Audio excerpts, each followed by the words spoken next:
Lihat penampilanmu yang kampungan itu. Wanita desa sepertimu.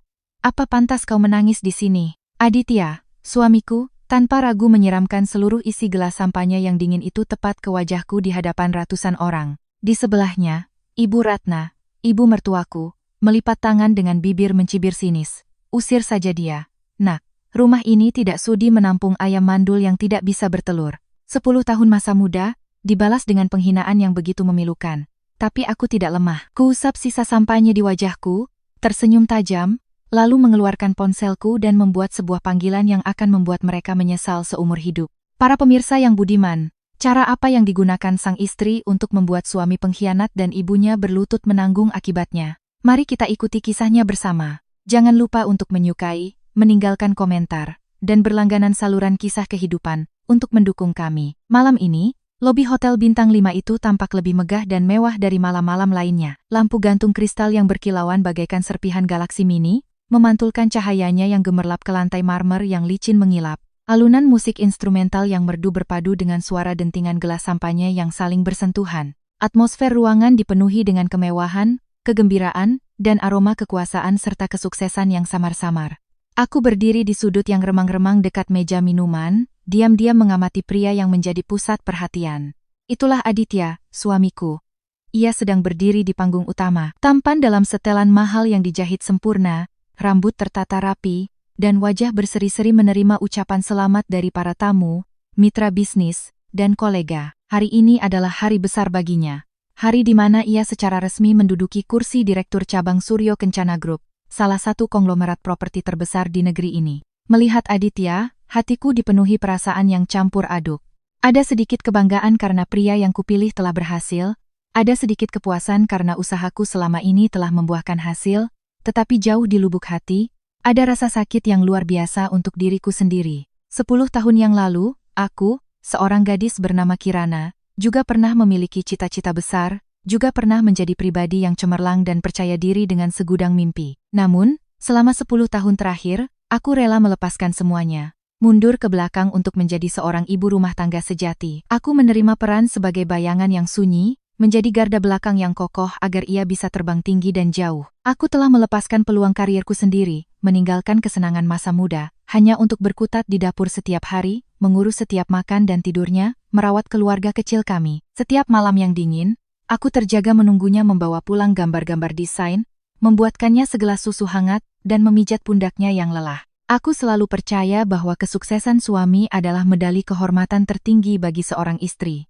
Melihat senyum puas Aditya saat ini, kukira semua pengorbananku selama 3.650 hari terakhir, akhirnya terbayar dengan pantas. Tepuk tangan riuh membuyarkan lamunanku. Aditya mengambil mikrofon, dengan sikap percaya diri dan berwibawa ia melangkah ke depan panggung. Suaranya yang berat dan hangat menggema melalui sistem suara modern. Saya mengucapkan terima kasih yang sebesar-besarnya kepada seluruh tamu terhormat, para pimpinan, mitra bisnis, dan seluruh rekan kerja yang telah meluangkan waktu berharga untuk berbagi kebahagiaan dengan saya malam ini. Untuk mencapai kesuksesan dan posisi direktur seperti sekarang, saya harus bekerja tanpa lelah, mengatasi berbagai kesulitan dan tantangan. Dan pada kesempatan ini, saya juga ingin mengucapkan terima kasih yang terdalam kepada orang-orang yang selalu mendampingi, percaya, dan mendukung saya selama perjalanan yang penuh liku ini. Jantungku tiba-tiba berdebar lebih kencang. Aku tersenyum tipis, kedua tanganku yang kasar karena pekerjaan rumah tangga saling bertaut dengan gugup. Aku sudah menyiapkan diri untuk menerima kata-kata manis, ucapan terima kasih yang kuanggap pasti akan ia persembahkan untukku, istrinya yang setia. Aku berkata pada diri sendiri bahwa air mata kesedihan dan caci maki ibu mertua yang selama ini kutelan pahit-pahit, kini akan sirna ditelan masa lalu. Namun tidak, apa yang terjadi selanjutnya adalah sember air es yang disiramkan langsung ke wajahku, menghancurkan semua khayalanku menjadi berkeping-keping. Aditya dengan lantang mengucapkan terima kasih kepada Dewan Direksi Suryo Kencana Group yang telah memberinya kesempatan. Ia berterima kasih kepada rekan-rekannya yang telah membantu, berterima kasih kepada para mitra yang telah percaya menanamkan modal. Ia berterima kasih kepada semua orang, tetapi sama sekali tidak ada satu kata pun yang menyebut namaku. Istri yang telah menemaninya berjuang selama 10 tahun yang penuh suka dan duka seolah tidak pernah ada dalam ingatannya di momen gemilang ini. Senyum di bibirku perlahan membeku, perasaan hampa dan dingin mulai merayap ke setiap sudut hatiku. Aku memejamkan mata, mencoba menghibur diri bahwa mungkin karena ini adalah lingkungan kerja, ia perlu memprioritaskan pekerjaan terlebih dahulu, baru kemudian keluarga. Namun, hal terburuk, yang menghancurkan seluruh kepercayaan dan harga diriku, baru saja akan dimulai. Aditya berdeham. Tatapannya tiba-tiba menjadi lembut dan penuh damba saat mengarah ke barisan kursi terdepan. Dan malam ini, di momen penting ini, ada seseorang yang sangat istimewa yang harus saya sebutkan. Aditya berkata dengan lantang melalui mikrofon, setiap katanya menggema di seluruh aula yang megah. Seseorang yang selalu menjadi sumber inspirasi tak terbatas, menjadi motivasi terbesar bagi saya untuk berjuang setiap hari. Wanita itu telah membuat saya mengerti apa artinya cinta sejati, apa artinya pengertian dan berbagi di saat-saat paling lelah. Kau, tanpa mempedulikan gunjingan orang, selalu diam-diam berada di sisiku, memberiku kekuatan dengan kelembutan dan kecerdasanmu. Kesuksesanku hari ini, kemuliaanku saat ini, separuhnya adalah milikmu. Bella, naiklah ke sini bersamaku. Seluruh ruangan tiba-tiba menjadi riuh, bisik-bisik mulai terdengar seperti dengungan lebah. Aku berdiri terpaku seperti disambar petir, telingaku berdengung, pikiranku kosong. Siapa Bella? Dari barisan kursi tamu kehormatan, seorang wanita muda dengan postur langsing dalam gaun malam sutra berwarna merah menyala, bangkit dengan malu-malu. Wajahnya dirias dengan cermat tajam dan angkuh, mencerminkan citra seorang putri manja. Semua mata tertuju padanya. Setiap langkah Bella begitu anggun dan percaya diri, seolah seorang ratu yang sedang berjalan menuju tahtanya. Ia menaiki tangga panggung yang berkarpet merah, berjalan lurus ke arah suamiku. Dan kemudian, tepat di hadapan ratusan orang, di depan kilatan lampu kamera yang tak henti-hentinya, Aditya tanpa ragu sedikit pun merentangkan tangannya dan menyambut wanita itu. Ia menggenggam erat tangan mungil Bella yang berkuku indah, mengangkatnya tinggi-tinggi seolah dengan bangga mengumumkan kepada dunia tentang sebuah harta karun yang tak ternilai. Jantungku serasa diremas oleh tangan tak terlihat, sakit hingga tak bisa bernapas. Segalanya di sekitarku terasa berputar dan kabur. Musik instrumental, tepuk tangan yang sesekali terdengar, bisik-bisik orang di sekitar, semuanya surut ke kejauhan. Di mataku saat ini hanya ada dua orang yang berdiri di panggung itu, tampak begitu serasi dan bersinar di bawah kilatan lampu blitz. Sementara aku, istri sahnya, orang yang telah memeras keringat dan air mata agar ia bisa mencapai posisi ini, sedang meringkuk di sudut yang gelap. Aku mengenakan gaun usang dari tahun lalu, rambutku digelung seadanya, tampak begitu menyedihkan dan tak berguna seperti bahan tertawaan murahan bagi dunia. Aku tidak tahu dari mana aku mendapatkan kekuatan. Atau mungkin karena rasa terhina yang terpendam begitu lama hingga mendobrak semua batasan. Aku melangkah keluar dari kegelapan. Aku berjalan perlahan, namun sangat mantap menuju panggung yang terang benderang itu. Aku tidak bisa terus diam menyaksikan sandiwara tak tahu malu ini. Aku harus menanyakannya. Aku harus menuntut kembali martabatku sebagai seorang istri. Suara hak sepatuku yang kering bergema di lantai, tenggelam di antara kerumunan yang mewah. Ketika aku mendekati panggung, beberapa kenalan mulai mengenaliku. Mereka mulai menunjuk-nunjuk dan berbisik dengan nada penuh cemoohan. Aditya, panggilku, suaraku bergetar menahan tangis yang mendesak di tenggorokan. Ada apa ini? Siapa wanita ini? Aditya mendengar suaraku, ia menoleh ke bawah. Saat mata kami bertemu, aku tidak melihat sedikit pun rasa bingung, penyesalan, atau rasa bersalah di mata pria yang pernah tidur seranjang denganku itu. Sebaliknya, yang ada hanyalah tatapan dingin yang kejam dan ekspresi kesal yang jelas di wajahnya, seolah-olah kemunculanku adalah noda kotor yang merusak momen paling gemilang dalam hidupnya. Bella, melihatku, segera bersandar di dada Aditya, matanya terbelalak seolah ketakutan dan lemah tak berdaya. Untuk apa kau masih menunjukkan wajahmu di sini? Apa kau tidak lihat dirimu sedang menjadi bahan tertawaan semua orang? Aditya menyeringai, melontarkan kalimat setajam pisau yang merenggut sisa harga diriku. Ia melingkarkan tangannya erat di pinggang Bella, menariknya lebih dekat, dengan nada penuh kebanggaan dan tantangan. Buka matamu lebar-lebar dan lihat baik-baik. Inilah wanita sejati dalam hidupku, wanita yang cantik dan cerdas, yang benar-benar pantas mendampingi seorang direktur sepertiku. Bella tidak sepertimu. Bella memberiku perasaan menjadi pria sejati. Dia memberiku kebanggaan saat berada di tengah masyarakat.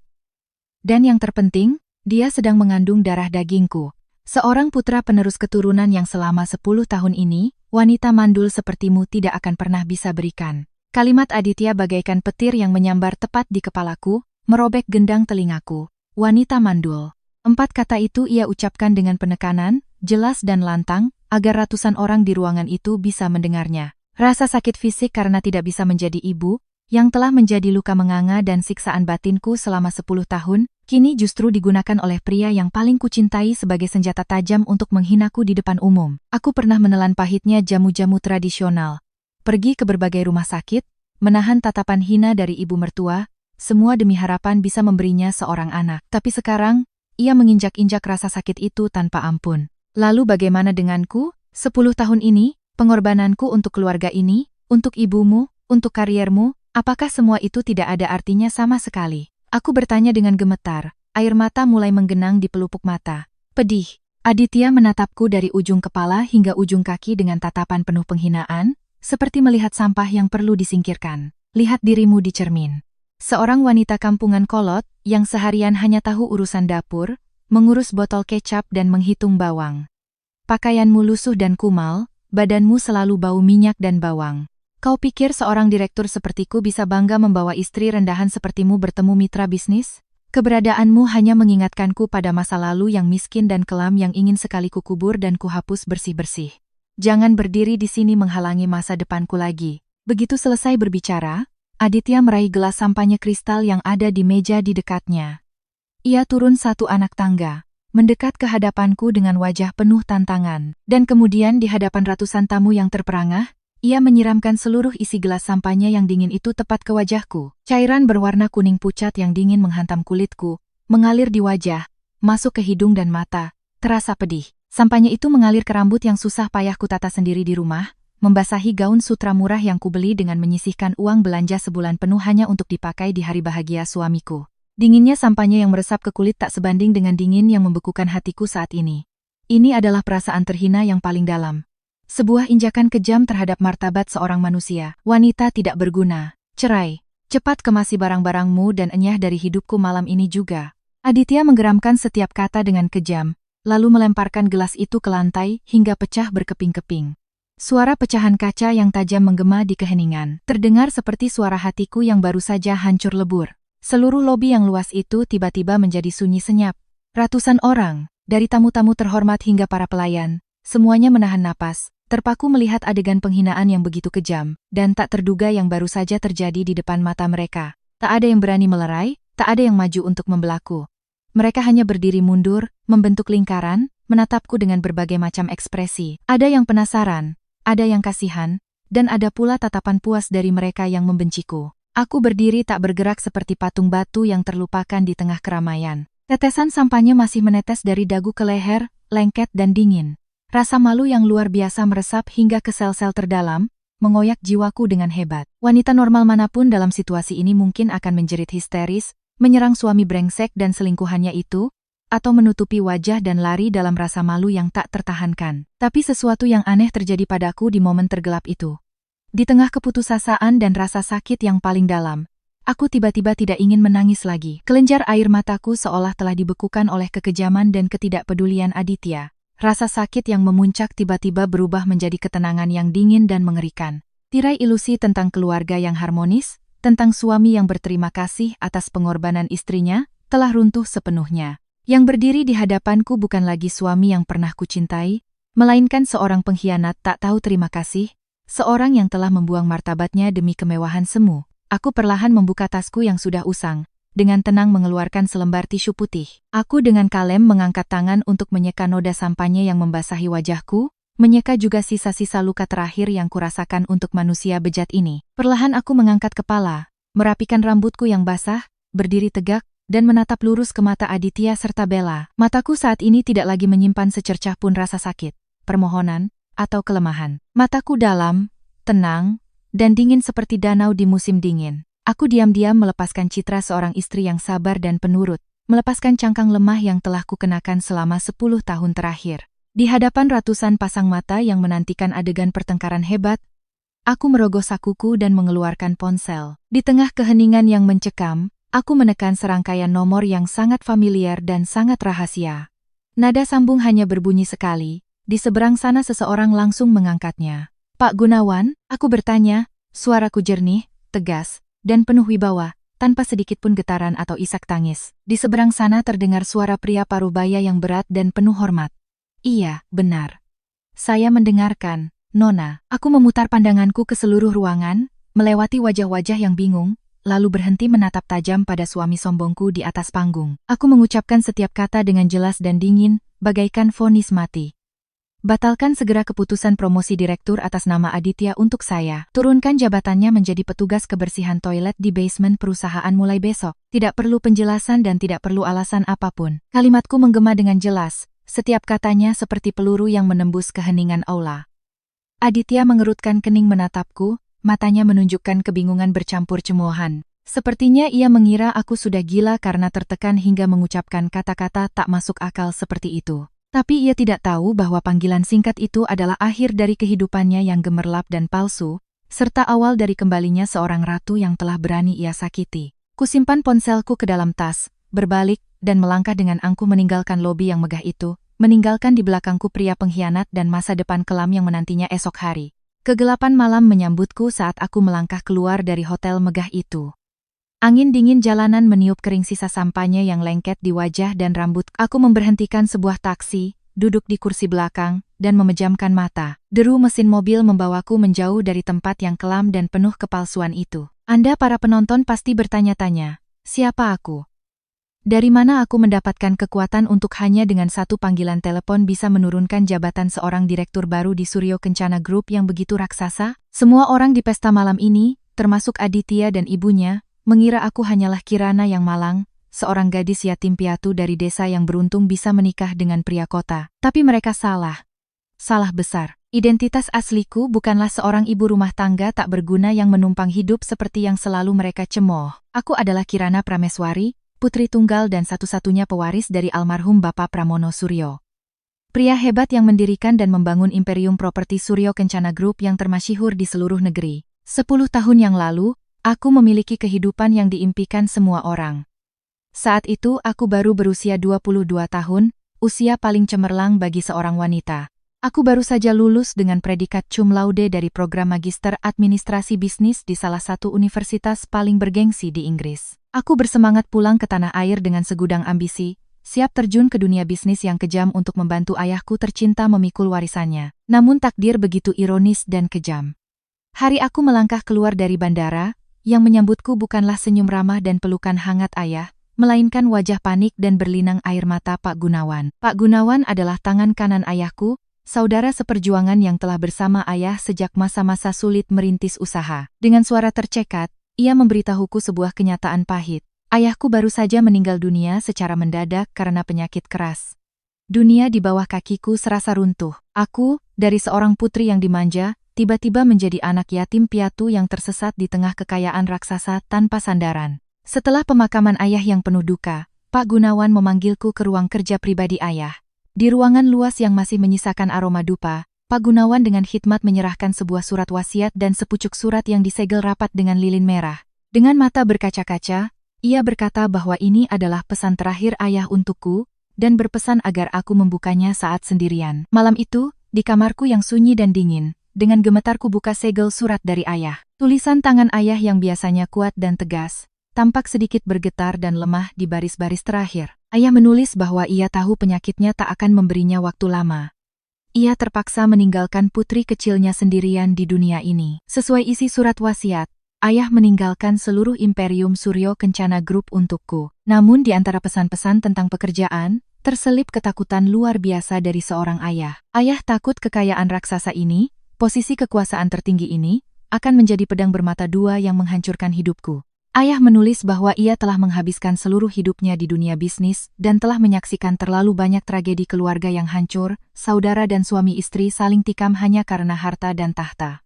Ayah sangat memahami betapa mengerikannya hati manusia di hadapan sihir uang. Ayah takut orang-orang yang mendekatiku hanya karena mengincar kekayaan, bukan karena ketulusan. Ayah tidak ingin putri kecilnya yang lugu harus hidup dalam kecurigaan, memeluk kekayaan yang dingin sendirian di puncak kejayaan tanpa ada cinta sejati di saat sakit. Oleh karena itu, dengan segala cinta dan kasih sayangnya, ayah merancang sebuah ujian yang sangat berat untukku. Ayah memintaku untuk segera menyembunyikan identitas asliku selama tepat 10 tahun. Selama 10 tahun itu, seluruh kendali dan keputusan Suryo Kencana Group akan diserahkan kepada Pak Gunawan, di bawah pengawasan rahasiaku dari jauh. Sedangkan aku, harus melepaskan sepenuhnya label sebagai putri konglomerat, menanggalkan pakaian mewah dan mobil-mobil mahal. Aku harus mengganti nama dan hidup sebagai seorang gadis miskin yatim piatu dari desa yang merantau ke kota besar. Ayah ingin aku merasakan pahit manisnya perjuangan hidup untuk melatih mentalku menjadi sekeras baja dan pandanganku setajam elang, mampu menembus hati manusia. Dan syarat terpenting, ayah ingin aku menggunakan masa ujian 10 tahun itu untuk menemukan seorang pria yang benar-benar mencintaiku apa adanya, seseorang yang bersedia melindungi, bersabar, dan menerimaku bahkan ketika aku bukan siapa-siapa, tidak punya uang sepeser pun, tidak punya status sosial. Ayah berpesan dengan hati-hati bahwa hanya setelah 10 tahun berakhir, atau ketika aku menghadapi cobaan terbesar dan menyadari wajah asli seorang penipu, barulah aku boleh melepaskan topengku dan kembali ke kursi pimpinan untuk merebut kembali semua yang menjadi milikku. Setelah membaca surat yang penuh cinta dari ayah, aku menangis sejadi-jadinya. Aku mengerti hati ayah, memahami kekhawatiran seorang ayah yang ingin melindungi putrinya hingga napas terakhir. Aku mengusap air mata, berjanji pada diri sendiri untuk kuat, dan memutuskan untuk mengikuti wasiat ayah.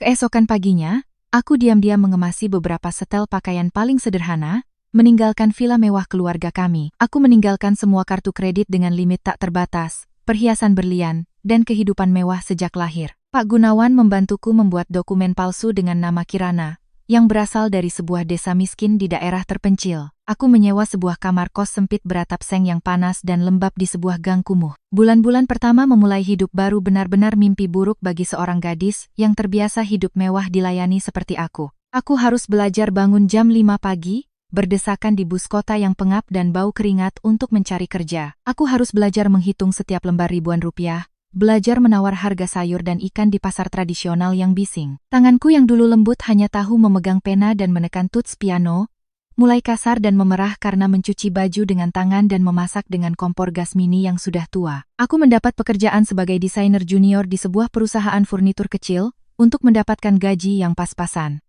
Malam-malam saat aku tidak bisa tidur karena panas, air mataku sering membasahi bantal, tapi aku tidak pernah menyerah. Aku berkata pada diri sendiri harus bertahan untuk menyelesaikan ujian yang diberikan ayah. Dan di tengah hari-hari yang sulit dan sepi itu, aku bertemu Aditya. Saat itu, Aditya hanyalah seorang pemuda awal 20-an yang baru lulus, penuh semangat tetapi tidak punya modal sepeser pun. Aditya bekerja sebagai sales di sebuah perusahaan bahan bangunan kecil. Kami bertemu secara tidak sengaja di suatu sore yang hujan deras saat kami berdua berteduh di bawah emperan sebuah toko kelontong. Tatapannya yang tulus, senyumnya yang ramah, dan perhatiannya dengan memayungi kami berdua saat itu membuat hatiku yang sepi bergetar. Setelah pertemuan itu, Aditya mulai mendekatiku dengan sangat tulus. Aditya sama sekali tidak merendahkan latar belakangku yang yatim piatu dan miskin, tidak mencela kamar kosku yang reot. Ia sering datang menjemputku dengan motor tuanya, mengajakku berkeliling jalanan sepi, makan semangkuk bakso di pinggir jalan, dan minum es teh murah. Aditya memberiku hadiah-hadiah kecil yang tidak bernilai materi tetapi sangat berarti bagi seorang yatim piatu yang haus kasih sayang sepertiku. Kadang jepit rambut plastik, kadang sebungkus roti hangat di malam yang dingin. Ia menatap mataku dan bersumpah akan bekerja keras siang dan malam untuk memberiku sebuah keluarga yang bahagia agar aku tidak perlu lagi hidup susah. Hati rapuh seorang gadis muda yang mendambakan cinta membuatku buta dan percaya sepenuhnya pada kata-kata manis itu. Kukira aku telah benar-benar menemukan cinta sejatiku. Kukira ayah di alam baka akhirnya bisa tersenyum lega karena putri kecilnya telah menyelesaikan ujian 10 tahun dengan cemerlang. Menemukan seorang pria yang mencintai diriku, bukan harta Suryo Kencana Group. Kami menikah setelah 2 tahun berpacaran. Pernikahan yang sangat sederhana dan miskin. Tidak ada gaun pengantin mewah bertabur berlian. Tidak ada resepsi di hotel bintang 5. Tidak ada mobil pengantin mewah. Hanya 3 meja makan sederhana untuk menjamu beberapa kerabat dari pihak pria. Saat hari pernikahan, aku merias wajahku sendiri, mengenakan kebaya sewaan yang sudah kusam, tapi hatiku dipenuhi kebahagiaan yang murni dan hangat. Aku berkata pada diri sendiri, miskin sedikit tidak apa-apa. Asalkan suami istri sehati, asalkan ada cinta, semua kesulitan bisa diatasi. Tapi tragedi hidupku, kegelapan pernikahanku, justru dimulai saat aku melangkahkan kaki sebagai menantu di rumahnya. Ibu Aditya, Ibu Ratna, adalah seorang janda yang sangat cerewet, sinis, dan materialistis. Sejak hari pertama aku menjadi menantu, ia sudah menunjukkan sikap meremehkan karena aku tidak membawa mahar berharga apapun. Beberapa hari setelah pernikahan, Aditya dengan kata-kata manis membujukku untuk berhenti bekerja. Ia bilang karirnya sedang dalam tahap yang membutuhkan konsentrasi tinggi.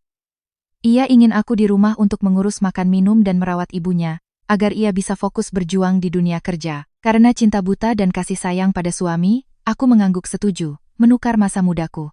Aku menyimpan ijazah magisterku di dasar lemari kayu, menguncinya rapat-rapat. Aku mematahkan sayap kebanggaanku sendiri, mengubah diriku menjadi pembantu gratis, mesin pekerjaan rumah tangga di rumahku sendiri. Dari pagi buta hingga larut malam, aku berjibaku dengan tumpukan pekerjaan rumah tangga yang tak ada habisnya. Aku berbelanja, memasak 3 kali sehari, mencuci, membersihkan rumah hingga mengilap, memijat Ibu Ratna setiap kali ia masuk angin. Ibu Ratna selalu mencari-cari kesalahanku, dari cara membumbui sup hingga cara melipat baju. Ia tak segan memakiku, menyebutku gadis desa udik, pembawa sial yang beruntung mendapatkan putra emasnya. Setiap kali ia melontarkan kata-kata yang menyakitkan, aku memilih untuk menggigit bibir dan diam. Aku menelan air mata pahit ke dalam hati, menahan semua ketidakadilan. Hanya karena ingin menjaga keutuhan rumah tangga yang rapuh ini. Karena aku selalu naif percaya bahwa jika aku tulus berkorban, suatu hari nanti batu yang keras pun akan berbunga. Mertua dan suamiku akan menyadari ketulusanku. Tapi aku salah.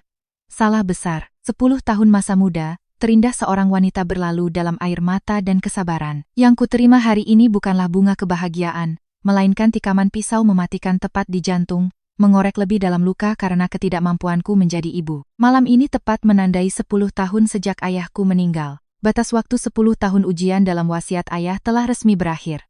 Aku sebenarnya punya rencana yang sangat romantis. Aku berencana setelah pesta promosi ini berakhir, saat kami pulang, aku akan tersenyum dan memberitahu Aditya seluruh kebenaran tentang identitasku. Aku akan menyerahkan kunci seluruh imperium Suryo Kencana kepadanya, sebagai hadiah tak ternilai atas cinta dan usahanya selama 1 dekade terakhir. Tapi takdir sungguh pandai bercanda. Takdir telah menyiapkan sebuah drama yang terlalu kejam untuk menyadarkanku. Tepat di malam ini, malam paling gemilang baginya, sifat asli yang hina, serakah, tak berperasaan, dan kejam dari suamiku terbongkar dengan begitu telanjang dan menjijikkan. Taksi perlahan berhenti di depan gerbang sebuah rumah susun sederhana yang kumuh.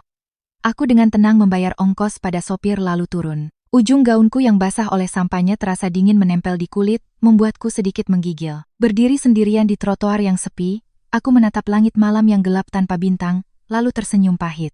Ayah, pada akhirnya ayah benar. Benar sekali. Hati manusia adalah hal yang paling dalam dan menakutkan di dunia ini.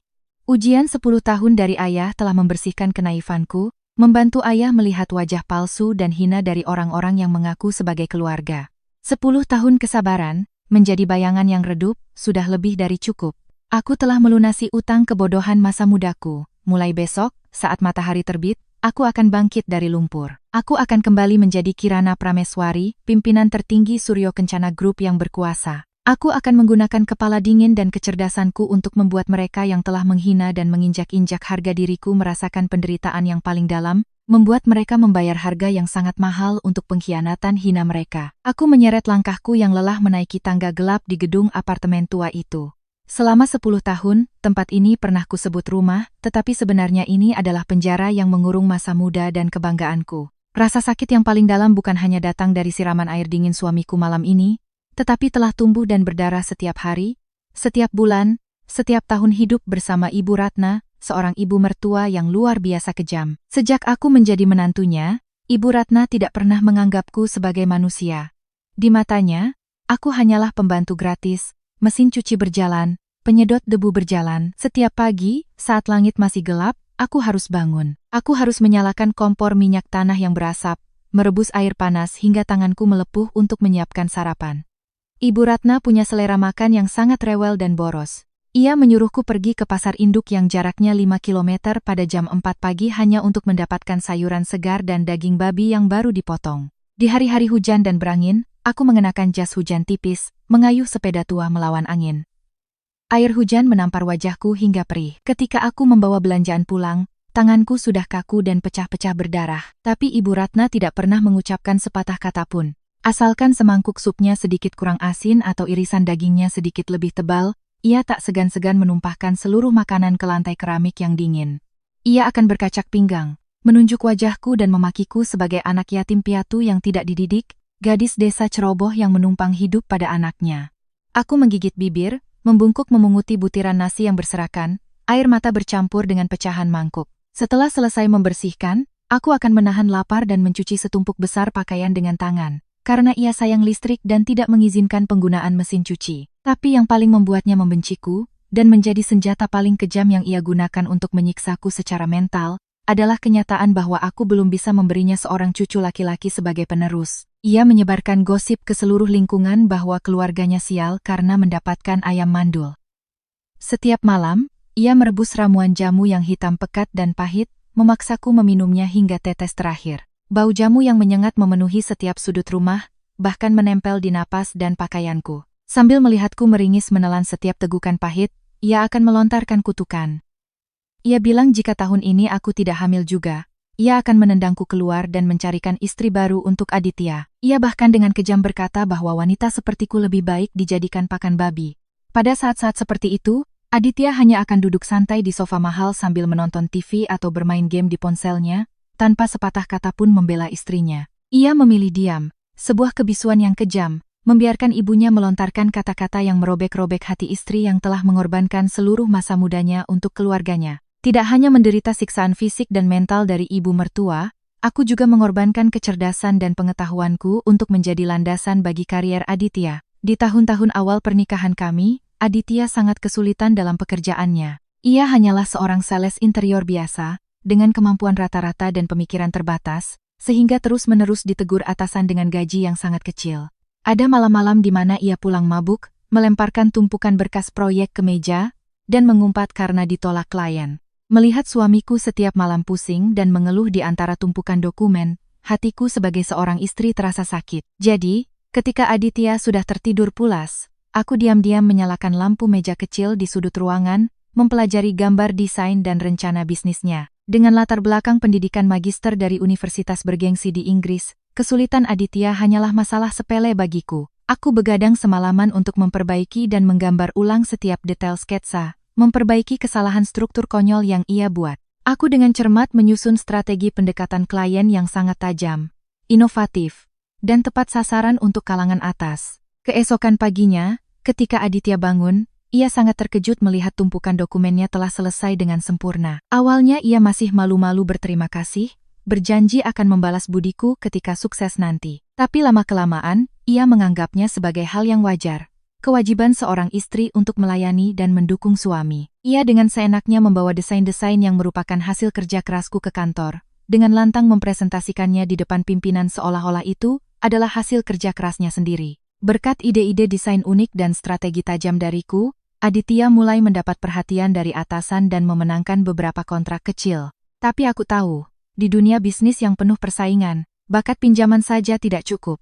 Ia butuh kekuatan besar di belakangnya untuk bisa naik pangkat dengan cepat. Maka, aku memutuskan untuk menggunakan kekuatan rahasiaku, sebuah kekuatan tak terbatas yang tak pernah mereka bayangkan. Aku menggunakan ponsel kedua dengan nomor rahasia untuk berkomunikasi dengan Pak Gunawan, yang atas namaku mengelola Suryo Kencana Group. Aku memberinya instruksi untuk secara diam-diam menciptakan kondisi yang paling menguntungkan bagi perusahaan Aditya, terutama pada proyek-proyek penting yang ditangani Aditya. Aku mengingatkan Pak Gunawan untuk melakukannya dengan sangat halus agar tidak ada yang curiga. Kontrak-kontrak bernilai puluhan miliar rupiah, proyek-proyek interior untuk kawasan perumahan mewah milik Suryo Kencana Group, satu persatu jatuh ke tangan perusahaan Aditya dengan sangat mudah. Pak Gunawan, sesuai perintahku, juga dengan cerdik memberi sinyal kepada direksi perusahaan Aditya bahwa Suryo Kencana Group sangat terkesan dengan kemampuan kerja Aditya dan hanya ingin berurusan langsung dengannya. Berkat dukungan terang-terangan dari sebuah konglomerat raksasa, jalan karier Aditya terbuka lebar. Dari seorang karyawan rendahan, ia dipromosikan menjadi manajer penjualan, lalu melompat ke kursi wakil direktur, dan akhirnya menyentuh kursi direktur cabang yang penuh kuasa pada malam pesta hari ini. Penghasilannya meningkat puluhan, bahkan ratusan kali lipat.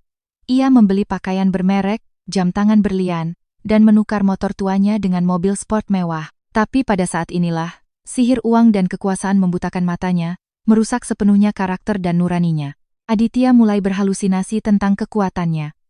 Ia salah mengira bahwa kesuksesan gemilang itu adalah hasil dari bakat alaminya, dari pesona pribadinya yang luar biasa. Ia dengan cepat melupakan malam-malam di mana aku begadang mengorbankan pikiranku untuk memperbaiki desainnya, melupakan kesabaranku menahan pahitnya perlakuan demi menjaga kehangatan rumah untuknya. Setibanya di rumah, ia mulai bersikap seenaknya, memandangku dengan sebelah mata. Ia mengkritik masakanku yang katanya kampungan dan tidak enak. Ia mengkritik pakaianku yang katanya murah dan tidak pantas untuk statusnya sebagai direktur. Bahkan ia mulai mengeluhkan bau badanku, mengatakan bahwa aku selalu bau bawang dan minyak yang membuatnya mual dan tidak ingin mendekat. Arogansi dan sifat playboy mulai tumbuh dalam pikiran si orang kaya baru. Aditya sering tidak pulang hingga larut malam dengan alasan bertemu klien atau memperluas jaringan bisnis. Tapi sebenarnya ia tenggelam dalam pesta pora hingga pagi. Pesta-pesta mewah yang penuh dengan minuman keras dan gadis-gadis muda. Ketika pulang, badannya berbau parfum wanita murahan, dan di kerah kemeja putihnya kadang-kadang ada bekas lipstik merah. Aku cukup pintar untuk menyadari pengkhianatan itu, tapi aku memilih untuk menutup mata, menahan diri menunggu hingga batas waktu 10 tahun ujian dari ayahku berakhir. Aku ingin melihat seberapa hina dan busuk karakternya bisa menjadi. Dan kemudian Bella muncul, seperti percikan api yang menyulut semua tragedi. Ia adalah seorang resepsionis baru di perusahaan Aditya. Jauh lebih muda dariku, dengan kecantikan genit dan tajam, dan terutama, sangat pandai merayu, dan membisikkan kata-kata manis ke telinga pria hidung belang. Bella dengan cepat melihat ambisi dan kesombongan Aditya yang selangit.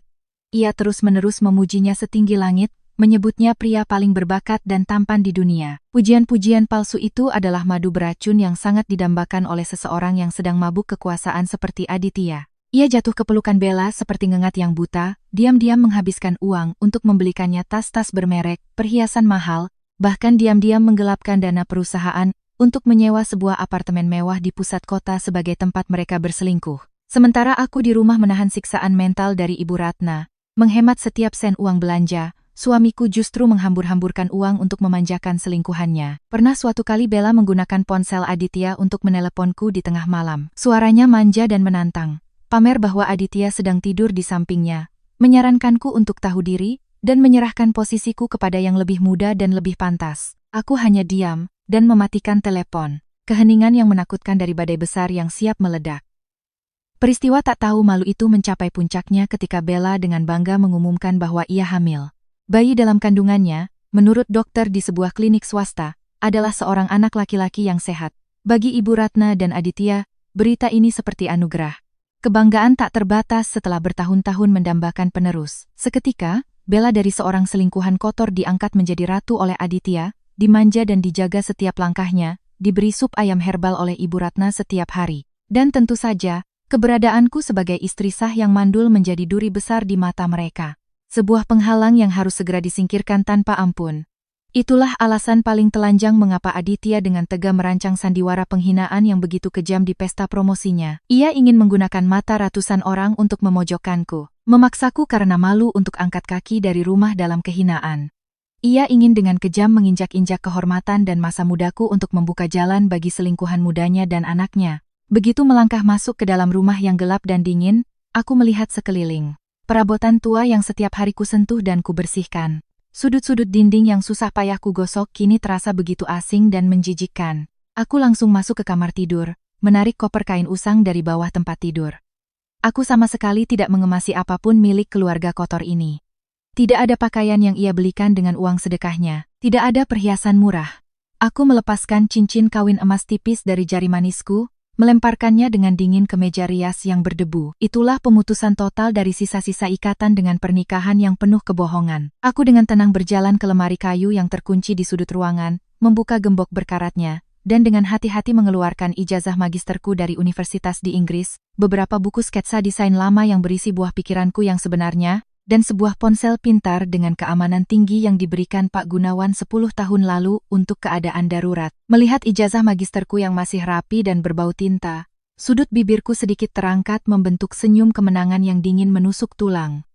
Permainan peran sebagai istri yang sabar dan lemah telah resmi berakhir. Aditya mengira ia telah menginjak-injakku hingga ke dasar lumpur, mengira bisa dengan mudah menyingkirkanku untuk menikmati kemewahan, tetapi ia tidak tahu bahwa kursi direktur yang ia banggakan malam ini hanyalah mainan kayu murah yang dengan belas kasihan kupinjamkan sementara padanya. Kekayaan yang ia nikmati, proyek-proyek yang ia banggakan, semuanya berada dalam genggamanku. Hanya dengan satu jentikan jari, semua kemuliaan palsunya akan lenyap menjadi asap, mengubahnya kembali menjadi gelandangan, seorang pecundang yang tidak lebih baik. Aku menekan nomor Pak Gunawan untuk kedua kalinya malam itu. Suaraku yang tegas dan penuh kuasa menggema di ruangan yang sunyi. Pak Gunawan, Semua proyek interior yang sedang berjalan dengan perusahaan si Aditya, perintahkan dewan direksi di sana untuk segera menghentikannya. Alasannya, pelanggaran serius etika bisnis, jangan berikan kompensasi sepeser pun. Selain itu, kirimkan surat keputusan penurunan jabatan si Aditya menjadi petugas kebersihan toilet, lengkap dengan stempel merah, ke mejanya sebelum jam 7 pagi besok.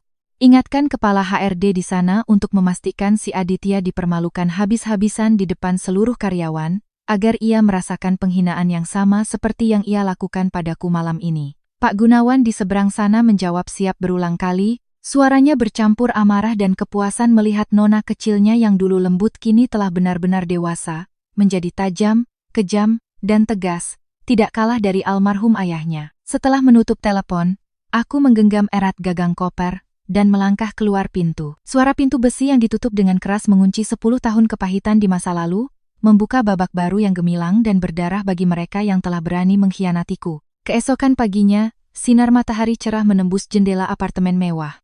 Aditya perlahan membuka mata, meregangkan tubuh dengan sangat segar dan puas. Malam sebelumnya adalah malam terbaik dalam hidupnya. Ia telah resmi menjadi direktur cabang, secara terbuka menggandeng selingkuhan mudanya ke atas panggung, dan yang terpenting, berhasil menyingkirkan istri kampungannya dengan sangat memuaskan. Aditya tersenyum puas, mengelus rambut halus Bella yang tertidur pulas di sampingnya. Ia berpikir, pasti si Kirana sekarang sedang menangis terseduh-seduh di sudut gelap, menyesal karena tidak bisa mempertahankan suami hebat sepertinya. Aditya turun dari tempat tidur, bersiul riang masuk ke kamar mandi. Ia berdiri di depan cermin besar, mengagumi wajah tampannya yang baru dicukur bersih, menyemprotkan parfum mahal seharga puluhan juta rupiah. Ia dengan hati-hati mengenakan setelan jas biru gelap yang dijahit khusus, memasang dasi sutra bermerek yang mengilap. Hari ini adalah hari pertamanya bekerja sebagai pimpinan cabang. Ia harus tampil dengan gaya paling berkuasa dan berkelas agar semua bawahannya tunduk hormat. Di dapur, Ibu Ratna sibuk menyiapkan sarapan mewah. Melihat Aditya turun dengan penampilan gagah, Ibu Ratna tersenyum lebar, buru-buru menepis debu tak terlihat dari bahu putranya. Ia memuji Aditya sebagai pria paling gagah sedunia, kebanggaan seluruh keluarga. Ia tak lupa melontarkan beberapa sindiran pada menantunya yang telah diusir. Katanya, si ayam mandul itu sudah pergi, dan rumah ini akan segera menyambut menantu baru yang muda dan akan memberinya cucu laki-laki penerus. Aditya mengangguk setuju sambil menikmati kopi mahalnya, membayangkan masa depan cerah yang penuh dengan uang dan ketenaran. Ia berpikir untuk memecat semua orang yang pernah menentangnya, mempromosikan para penjilat, dan menguasai seluruh kekuasaan. Setelah sarapan, Aditya membawa tas kerja bermereknya, melangkah keluar rumah dengan gaya seorang raja. Ia masuk ke mobil sport mewahnya, menginjak gas, dan melesat di jalanan yang ramai. Mobil mahal Aditya perlahan masuk ke gerbang utama gedung kantor mewah tempat cabangnya berada. Aditya memberi isyarat sombong pada satpam tua untuk membuka palang, memberinya tatapan merendahkan. Ia memarkir mobilnya di tempat parkir khusus direktur, perlahan turun, dan merapikan jasnya. Aditya melangkah dengan angkuh, kepala terangkat tinggi menuju lobi utama. Dalam imajinasinya, begitu ia mendorong pintu kaca, semua karyawan akan berbaris menyambutnya dengan tepuk tangan meriah. Akan ada karangan bunga, ucapan selamat, dan tatapan kagum bercampur iri. Ia sudah menyiapkan pidato pelantikan yang megah untuk mengintimidasi bawahannya. Namun, saat pintu kaca otomatis terbuka, pemandangan di dalam sangat berbeda dari yang ia harapkan. Tidak ada bunga, tidak ada tepuk tangan, tidak ada kerumunan yang menyambut. Seluruh kantor yang luas itu sunyi senyap. Puluhan karyawan menunduk di depan komputer mereka, tak seorang pun yang mengangkat kepala untuk melihatnya.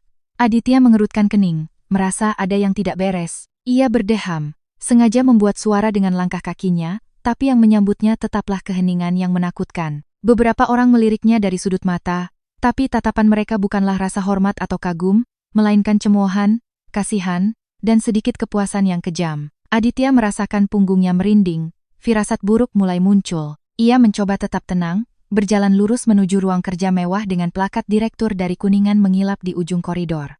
Belum sempat tangannya menyentuh gagang pintu, sebuah suara dingin dari belakang menghentikannya. Itu adalah Hung, kepala HRD yang terkenal kaku dan berprinsip. Hung mendekati Aditya, membawa sebuah map biru. Wajah Hung sama sekali tidak menunjukkan senyum basa-basi seperti biasanya, matanya menatap Aditya dengan dingin seolah melihat orang asing. Hung dengan suara datar memberitahu bahwa Aditya tidak diizinkan masuk ke ruangan itu lagi, karena mulai saat ini ruangan itu bukan miliknya. Aditya tertegun, Matanya melotot pada Hung seolah melihat orang gila. Ia membentak, bertanya apa yang sedang Hung lakukan. Ia adalah direktur yang baru diangkat semalam, orang yang berjasa membawa kontrak puluhan miliar rupiah dari Suryo Kencana Group. Tidak ada yang berhak melarangnya masuk ke ruang kerjanya. Ia hendak mendorong Hung, tapi Hung dengan cepat menahannya dan menyodorkan map itu ke hadapan Aditya. Hung berkata dengan nada tanpa basa-basi, meminta Aditya membaca baik-baik keputusan dari pimpinan tertinggi yang baru saja dikirim kilat jam 6 pagi tadi. Aditya merebut kertas itu, matanya dengan cepat membaca tulisan yang dicetak tebal, dan seluruh tubuhnya membeku seperti patung. Wajah tampannya tiba-tiba pucat pasi. Tangannya yang memegang kertas itu gemetar hebat. Isi surat itu tertulis dengan sangat jelas. Berdasarkan instruksi darurat dari mitra strategis Suryo Kencana Group, karena Bapak Aditya telah melakukan pelanggaran serius terhadap etika bisnis dan gaya hidup yang berdampak buruk pada reputasi kedua belah pihak, Suryo Kencana Group menyatakan membatalkan seluruh proyek kerjasama yang sedang berjalan. Bersamaan dengan itu, Dewan Direksi perusahaan memutuskan untuk segera mencabut jabatan Direktur Cabang dari Bapak Aditya dan menurunkan jabatannya menjadi petugas kebersihan yang bertanggung jawab membersihkan seluruh toilet di basement gedung. Keputusan ini berlaku efektif seketika. Aditya tidak bisa mempercayai apa yang baru saja ia baca. Ia mengedipkan mata berulang kali, berharap ini hanya kesalahan atau lelucon jahat. Petugas kebersihan toilet, bagaimana mungkin? Ia adalah direktur berbakat, perancang proyek jutaan dolar. Ia meremas kertas itu, berteriak-teriak di koridor. Ia mengatakan, ini adalah fitnah, perbuatan licik dari orang-orang yang iri padanya. Ia menuntut untuk bertemu CEO, menuntut untuk menelepon para petinggi di Suryo Kencana Group. Ia panik merogoh sakunya, mengeluarkan ponsel terbarunya. Dengan gugup menekan nomor para manajer dan wakil direktur di pihak mitra yang pernah berpesta dengannya. Tapi yang menjawab kepanikannya hanyalah nada sambung yang panjang. Tak seorang pun mengangkat telepon, tak seorang pun mau terlibat dengan orang yang sudah dibuang oleh atasan tertinggi. Semua pintu yang pernah terbuka lebar untuknya, kini tiba-tiba tertutup rapat tanpa ampun. Hung berdiri melipat tangan, menatap Aditya dengan pandangan hina. Hung mengingatkan Aditya untuk menerima kenyataan. Hung mengatakan bahwa pihak Suryo Kencana Group sendiri yang menelepon, mengancam akan menarik semua investasi dan membuat perusahaan ini bangkrut jika tidak menangani Aditya dengan tegas. Dewan Direksi tidak punya pilihan selain mengorbankan Aditya untuk menyelamatkan perusahaan. Hung dengan dingin meminta Aditya segera menyerahkan kunci mobil perusahaan, kartu akses ruang direktur, dan mengikutinya ke gudang di basement, untuk menerima seragam petugas kebersihan. Dua kata petugas kebersihan terdengar seperti petir di telinga Aditya, menghancurkan kesombongannya. Ia terhuyung mundur, bersandar di dinding kaca yang dingin. Ia ingin menolak, ingin mengundurkan diri untuk menjaga sedikit harga diri, tapi di saat paling memalukan itu, ia teringat kenyataan pahit lainnya. Ia baru saja meminjam puluhan miliar rupiah dari rentenir untuk membeli apartemen mewah bagi Bella, membeli mobil, dan berjudi. Jika ia kehilangan pekerjaan sekarang, kehilangan sumber pendapatan besar, para preman itu tidak akan melepaskannya. Rasa takut akan masa depan yang kelam dan utang yang menumpuk mencekik kata-kata pengunduran diri yang hampir keluar dari mulutnya. Aditya menunduk, matanya memerah, dengan lesu mengikuti langkah kepala HRD ke basement yang gelap dan lembab. Gudang di basement berbau apek dan bahan kimia pembersih. Hung melemparkan seragam petugas kebersihan berwarna hijau lumut yang sudah usang dan bau keringat, beserta sepasang sepatu bot karet hitam kotor, sember air sabun keruh, dan sebatang pel dengan kain yang compang-camping. Hung memerintahkan Aditya untuk segera mengenakannya dan memulai pekerjaannya dengan membersihkan 15 toilet di lantai 1. Jika tidak bersih, akan diberi surat peringatan dan potong gaji. Aditya dengan gemetar memegang pakaian kotor itu, air mata penghinaan mengalir di pipinya. Ia perlahan melepaskan jas ribuan dolarnya, dasi sutranya, dan mengenakan seragam kebesaran yang menyedihkan itu. Sepatu kulit mengilapnya digantikan oleh sepatu bot karet yang berat. Dari seorang direktur berwibawa, hanya dalam semalam, ia terlempar ke dasar masyarakat, menjadi petugas kebersihan paling hina di perusahaan itu. Aditya membawa ember berat, menyeret langkahnya yang terasa seperti diikat timah dari basement ke lobi utama lantai 1. Tempat ini, yang dulu ia lewati dengan angkuh, kini menjadi arena penyiksaan mental yang kejam. Saat sosok Aditya dalam seragam petugas kebersihan muncul, seluruh kantor menjadi riuh, karyawan yang dulu takut padanya kini saling menunjuk dan tertawa. Beberapa orang yang pernah ia tindas sengaja lewat, menendang embernya hingga air kotor tumpah, lalu membentaknya untuk membersihkannya.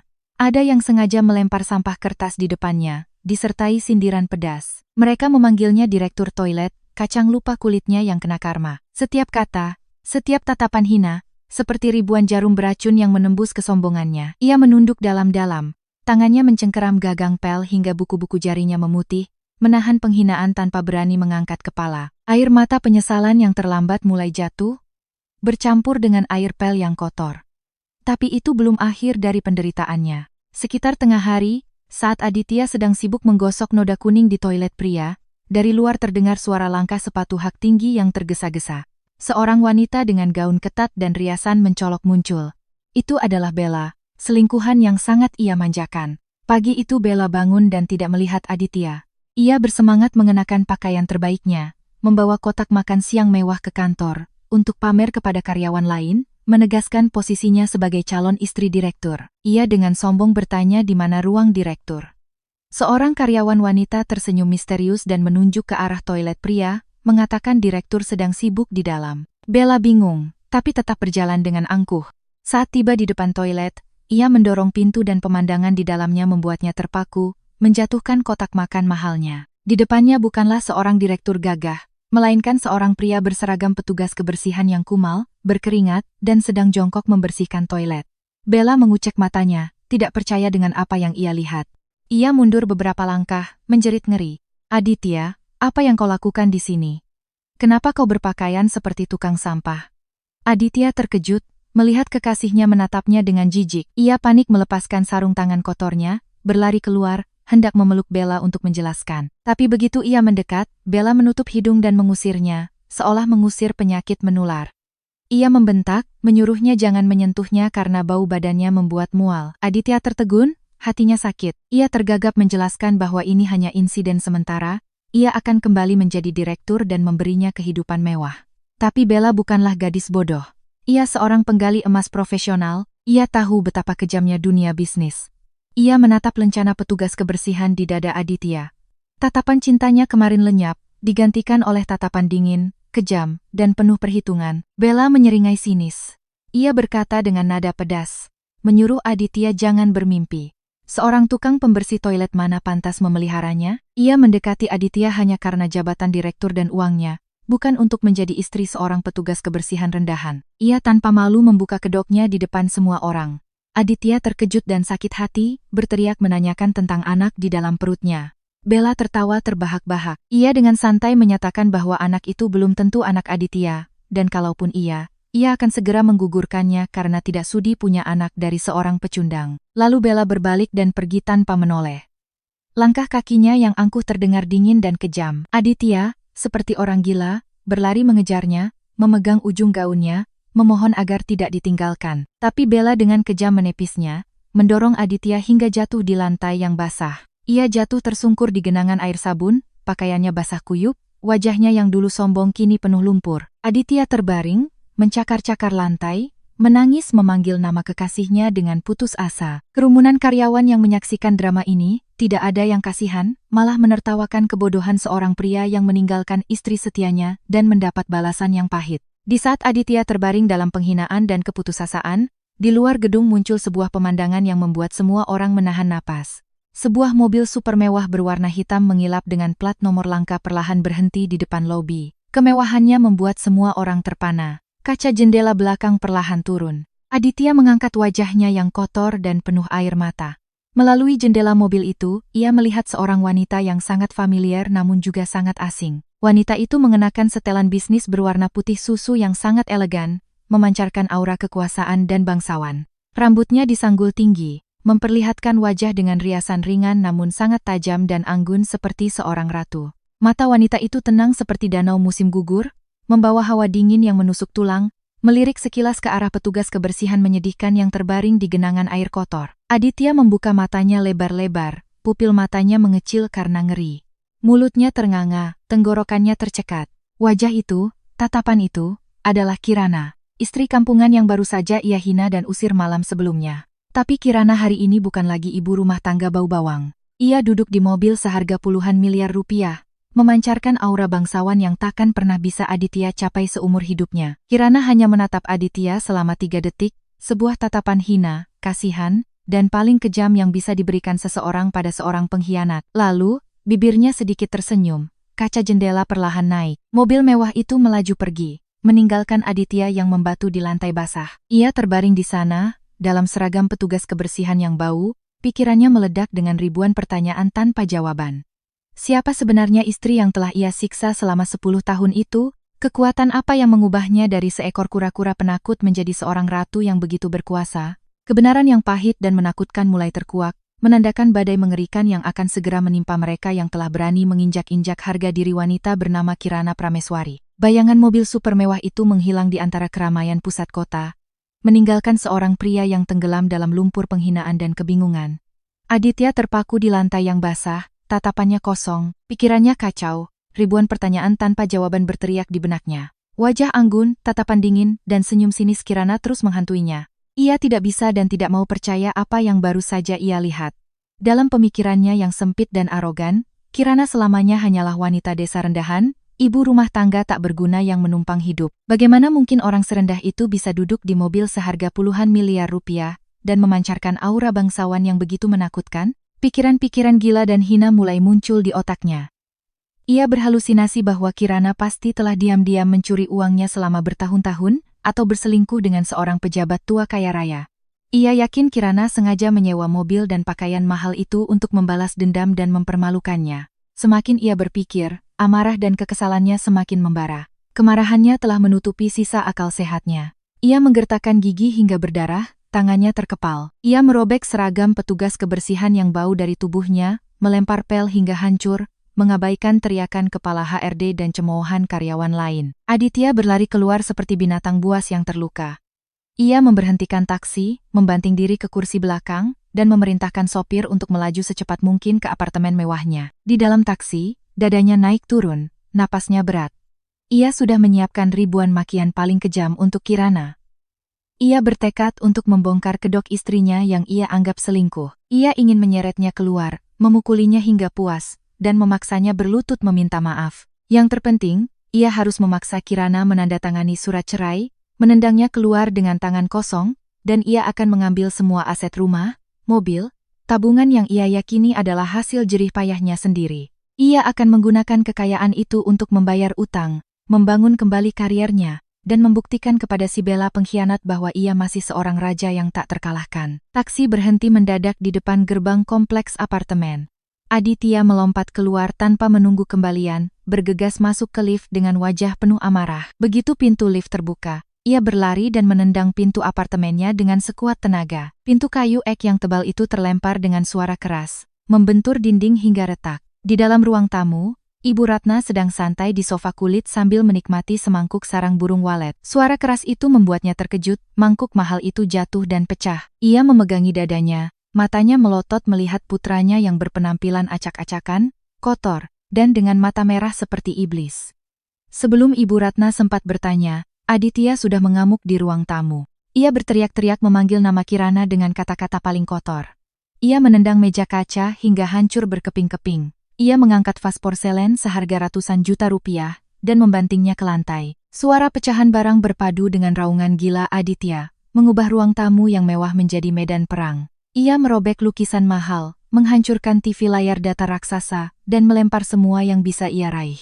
Sambil mengamuk, ia terus menyalahkan Kirana sebagai sumber semua malapetaka yang menimpanya. Ia menuduh Kirana menggunakan guna-guna untuk membuatnya kehilangan jabatan, dipecat, dan ditinggalkan Bella. Melihat putranya mengamuk, merusak semua harta yang selalu ia banggakan, Ibu Ratna merasa sangat sedih. Ia berlari memeluk lengan Aditya, menangis terseduh-seduh. Bukannya menenangkan, sifat sinisnya sebagai ibu mertua yang kejam justru semakin menjadi-jadi. Ia ikut menyalahkan menantunya yang tidak bersalah. Ia mengutuk Kirana sebagai jelmaan siluman rubah, pembawa sial yang menghancurkan keberuntungan keluarganya. Ia berteriak ingin mencincang Kirana, ingin memanggil polisi untuk menangkapnya karena telah menipu dan berselingkuh, membuat keluarganya hancur. Keributan itu membuat para tetangga keluar dan berbisik-bisik, tapi tak ada yang berani melerai pria yang sedang kalap itu. Di tengah kekacauan itu, pintu ruang baca di lantai mezanin perlahan terbuka. Kirana melangkah keluar, berdiri diam di puncak tangga, menatap ke bawah pada pemandangan kehancuran di ruang tamu. Hasmalswa, smalsausa, smolsa, smolta, smolsa, asmolta, smolta, asmolta, asmolta, asmolta, Enakan gaun sutra hitam yang dirancang sangat indah menonjolkan penampilannya yang angkuh berkelas dan dingin seperti ratu kegelapan. Rambutnya yang tergerai halus, bibirnya yang merah tajam. Kemunculan Kirana dengan penampilan yang sama sekali berbeda, memancarkan kekuatan tak terlihat, membuat ruangan yang bising itu tiba-tiba sunyi senyap. Aditya dan Ibu Ratna berhenti berteriak, terpaku menatap wanita di tangga, seolah melihat alien yang baru mendarat. Kirana melangkah turun perlahan, anggun, dan angkuh. Hak sepatunya mengetuk anak tangga kayu, menghasilkan suara ritmis seperti hitungan mundur, menuju kehancuran mereka. Ia berjalan melewati puing-puing kaca dan keramik tanpa rasa takut. Kirana duduk dengan anggun di satu-satunya sofa yang masih utuh, menyilangkan kakinya yang jenjang. Ia menatap Aditya dan Ibu Ratna dengan pandangan yang tenang, dalam, dan sangat dingin. Kirana memilih diam, sebuah keheningan yang absolut dan menakutkan. Ia tidak membela diri, tidak marah, tidak menangis mendengar hinaan kotor dari mereka. Ia tahu keheningan orang kuat adalah senjata paling tajam untuk menyiksa mental mereka yang panik dan terpuruk dalam kegagalan. Keheningan yang penuh kuasa dan hinaan dari Kirana membuat Aditya semakin gila. Harga diri dan arogansi seorang pria direndahkan ketika melihat istri yang selalu ia remehkan kini berani menatapnya dengan pandangan superior. Aditya dengan marah maju ke depan Kirana, menunjuk wajahnya dengan jari gemetar, berteriak dengan kata-kata paling tidak masuk akal. Ia menuntut Kirana segera menandatangani surat cerai hari ini juga, menuntut Kirana enyah dari rumah ini dengan tangan kosong. Ia dengan lantang menyatakan bahwa seluruh apartemen mewah ini, mobil mahal di basement, dan tabungan miliaran rupiah di bank adalah hasil jerih payahnya. Kirana tidak berhak membawa sepeser pun. Ia bahkan mengancam akan menyewa preman untuk menghabisi Kirana jika tidak patuh. Ibu Ratna di belakang terus menyemangati putranya untuk segera mengusir wanita sial itu. Setelah Aditya selesai berteriak hingga serak, menghabiskan semua ancaman murahannya, barulah Kirana tersenyum tipis, sebuah senyum penuh cemoohan dan belas kasihan. Ia dengan santai mengambil sebuah map tebal berwarna merah yang sudah ia siapkan di meja kecil di sampingnya. Tanpa berkata-kata, Kirana melemparkan map itu tepat ke dada Aditya. Map itu jatuh ke lantai, menyebarkan lembaran-lembaran kertas putih yang penuh dengan angka, laporan, dan salinan rekening bank yang distempel merah oleh tim audit internal Suryo Kencana Group. Kirana berkata dengan suara datar namun berat, menghancurkan semua ilusi Aditya. Ia meminta Aditya untuk memungut dokumen itu dan membacanya baik-baik sebelum berani bicara tentang pembagian harta atau perceraian. Aditya bingung, tapi terintimidasi oleh suara Kirana. Ia dengan gemetar memungut kertas-kertas itu. Begitu matanya melihat logo Suryo Kencana Group, jantungnya berdebar kencang, keringat dingin mulai membasahi dahinya. Ia buru-buru membolak-balik setiap halaman, matanya terbelalak, pupilnya mengecil karena ngeri. Apa yang terpapar di atas kertas itu bukanlah laporan pendapatan biasa, melainkan vonis mati, pedang tajam yang menempel di lehernya. Itu adalah berkas lengkap hasil investigasi audit internal darurat yang dilakukan dengan sangat rahasia, cepat, dan akurat hingga ke detail terkecil sepanjang malam sebelumnya. Membongkar semua tindakan kotor, busuk, dan pelanggaran hukum serius yang dilakukan Aditya selama menjabat di perusahaan. Setiap halaman adalah pukulan palu godam ke kepala Aditya, mengungkap wajah seorang serakah, seekor tikus yang menggerogoti aset perusahaan tanpa ampun. Kontrak fiktif, faktur palsu yang nilainya digelembungkan puluhan kali lipat untuk menggelapkan dana. Perusahaan cangkang yang didirikan atas nama kerabat untuk menjual kembali aset perusahaan demi keuntungan pribadi. Salinan transfer bank yang menunjukkan angka-angka fantastis ditransfer dari rekening perusahaan ke rekening pribadi Aditya dengan kedok biaya entertainment fiktif. Semua trik licik, semua tindakan pencucian uang yang ia kira telah ia sembunyikan dengan sempurna, kini terbongkar seluruhnya. Dan yang membuat dunia Aditya serasa runtuh adalah angka total di halaman terakhir laporan audit, yang dicetak tebal dan berwarna merah menyolok, 50 miliar rupiah. Itulah jumlah total uang yang telah berani ia korupsi dari dana investasi Suryo Kencana Group selama 3 tahun terakhir. Laporan audit tidak hanya mengungkap jumlah uang yang dicuri, tetapi juga melacak kemana aliran dana kotor itu pergi. Kirana telah memerintahkan orang untuk menyelidiki setiap pengeluaran mewah Aditya. Sebagian besar dari 50 miliar rupiah itu digunakan Aditya untuk membeli barang-barang mewah, mobil sport mahal untuk memuaskan kesombongannya. Sebagian lagi ia transfer ke situs judi bola online internasional. Dan bagian paling menjijikkan adalah ia telah menggunakan puluhan miliar rupiah untuk secara diam-diam membeli sebuah villa liburan mewah di pinggir kota dan sebuah apartemen mewah di pusat kota untuk membangun sarang cinta dengan selingkuhannya, Bella. Memegang dokumen itu, lutut Aditya lemas. Ia jatuh terduduk di sofa yang terbalik, seluruh tubuhnya gemetar. Wajahnya yang tadi beringas kini pucat pasi. Napasnya menjadi cepat dan pendek-pendek. Ia menatap Kirana dengan pandangan panik, ngeri, dan penuh permohonan. Ia tergagap, bertanya bagaimana Kirana bisa mendapatkan dokumen rahasia ini, bagaimana ia bisa memerintahkan tim audit Suryo Kencana Group untuk menyelidikinya. Ia tidak mengerti, seorang wanita yang seharian hanya di dapur, dari mana mendapatkan kekuasaan dan koneksi untuk melakukan hal sebesar ini. Kirana tetap duduk dengan anggun, tatapannya dingin. Ia perlahan membuka mulut, setiap katanya ringan seperti angin, namun memiliki daya hancur yang mematikan, merenggut harapan terakhir pria pengkhianat itu. Kirana dengan lugas memberitahu Aditya sebuah kebenaran yang paling pahit. Ia berkata bahwa Aditya jangan pernah berkhayal tentang pembagian harta atau perceraian damai. Karena semua yang ia miliki saat ini apartemen mewah, mobil mahal, tabungan miliaran semuanya dibeli dengan uang kotor, uang hasil curian dari Suryo Kencana Group. Kirana menyatakan bahwa ia tidak perlu memperebutkan apapun, karena sejak awal semua itu memang bukan milik Aditya. Ia memberitahu Aditya bahwa Suryo Kencana Group sedang dalam proses hukum untuk membekukan seluruh aset atas namanya, memblokir semua rekening bank untuk menyita utang 50 miliar rupiah itu. Aditya sekarang hanyalah seorang gelandangan, seorang debitur, seorang penjahat di ambang kehancuran. Dan kemudian, Kirana melancarkan pukulan terakhir, pukulan yang mematikan sepenuhnya semangat perlawanan pria bejat itu. Ia dengan dingin menunjuk tumpukan dokumen di lantai, mengancam Aditya dengan setiap kata yang jelas. Kirana mengatakan bahwa dengan semua bukti kuat ini, dengan jumlah korupsi mencapai 50 miliar rupiah, jika ia hanya mengangguk dan menyerahkan dokumen ini ke polisi, masa depan Aditya akan berakhir seketika. Pintu penjara yang dingin terbuka lebar menantinya. Hukuman penjara seumur hidup adalah harga yang paling pantas ia bayar untuk pengkhianatan, keserakahan, dan kekejamannya terhadap Kirana. Mendengar kata penjara, mendengar hukuman seumur hidup, sisa-sisa kesombongan Aditya hancur lebur. Ia menyadari bahwa ia benar-benar terpojok. Rasa takut akan kematian dan penjara mulai menggerogoti jiwanya. Aditya merosot dari sofa ke lantai, berlutut di antara pecahan kaca yang melukai kulitnya hingga berdarah. Ia merangkak ke kaki Kirana, memeluk ujung gaunnya.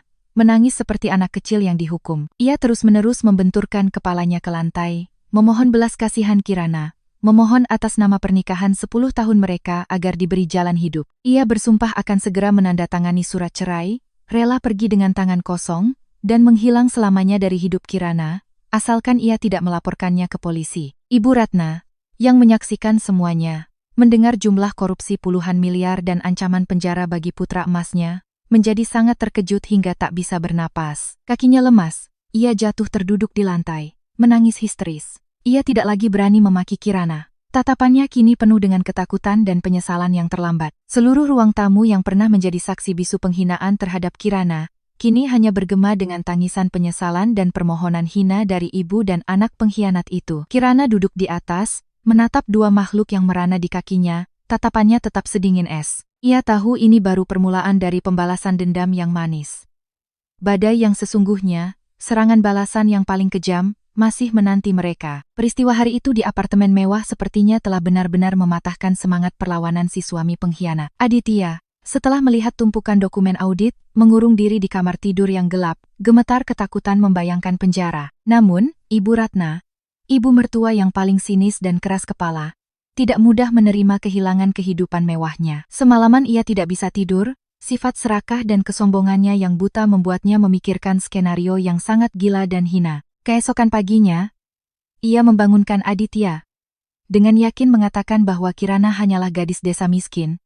Mana mungkin punya kekuatan untuk menggerakkan seluruh tim audit Suryo Kencana Group. Ia dengan lantang menuduh bahwa Kirana pasti telah berselingkuh dengan seorang wakil direktur tua botak di perusahaan itu. Ia menegaskan bahwa dokumen kemarin hanyalah palsu, dibuat oleh selingkuhan Kirana untuk menakut-nakuti dan memaksa Aditya bercerai dengan tangan kosong. Ibu Ratna meracuni pikiran Aditya bahwa ia adalah direktur jenius, pilar keuntungan bagi mitra bisnis.